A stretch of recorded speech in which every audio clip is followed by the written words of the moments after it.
प्रभाग क्रमांक 5 मधील जनशक्ती पॅनलचे उमेदवार आपल्यासोबत आहेत. आपण त्यांच्या विकास योजना आणि विजन जाणून घेऊ. काही थोडक्यात परिचय करून द्या तुमचा. मी संगीता उत्तमराव कानडे. मी प्रभाग 5 मध्ये उभी आहे. मी जे आता जे समस्या जनशक्ती पॅनलमधून उभी आहे मी काँग्रेसतर्फे.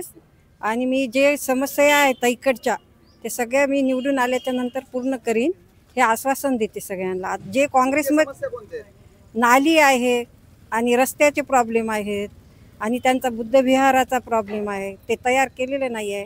हे एवढं मी सगळं करीन निवडून आल्याच्या नंतर. वार्डातील नागरिकांना मुख्य संदेश कोणता द्याल? मी आश्वासन देईन की बा करीन म्हणून कामं सगळी. बीजेपीच्या ज्या नगरसेवक आहेत, नगरसेवक होते इथं, त्यांनी या प्रभागामध्ये कोणतेही असं ठोस पाऊल उचललेले नाही.